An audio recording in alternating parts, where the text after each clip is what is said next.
Do not be unequally yoked with an unbeliever. Most times believers feel, I've seen somebody, I should just get married, immediately. I just want to get married.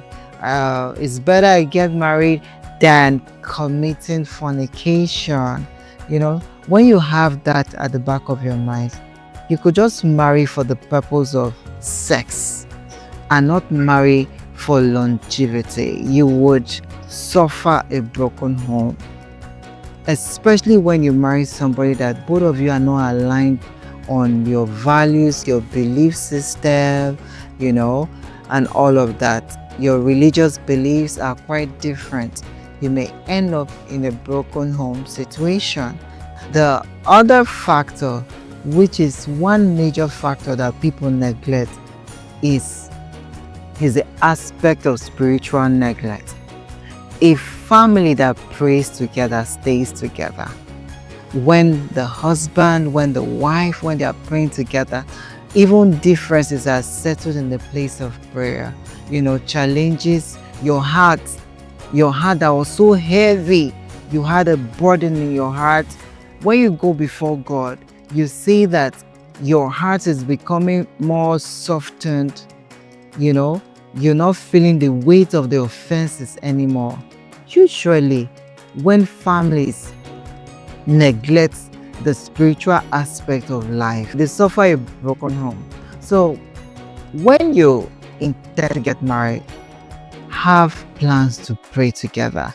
Have plans on going on retreats together. Have plans on, you set aside days for fasting, days for prayers, days where you just sit out and you're talking to God. And the other aspect, make sure finance is managed properly in the home. One major thing that breaks a home, breaks a family, that people hardly talk about is finance. How do you want to spend money together? Probably one partner is very careless with finances. The other one, they have vital needs. They have needs to do this, and they are not coming together to amicably settle on needs, family needs. It can bring pressure.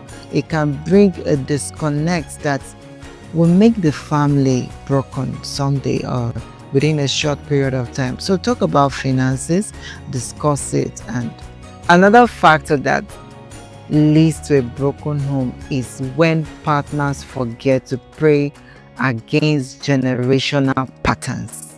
What are the patterns that you've brought into the home? Or what are the patterns you've observed in your life? What are the patterns you've observed in your family?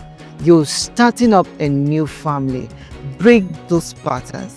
Begin to talk to God. Lord, I break this pattern. If you've had a family, if you come from a family that was broken before, you begin to address that spirit and tell the Lord that, Lord, my family is not going to be broken.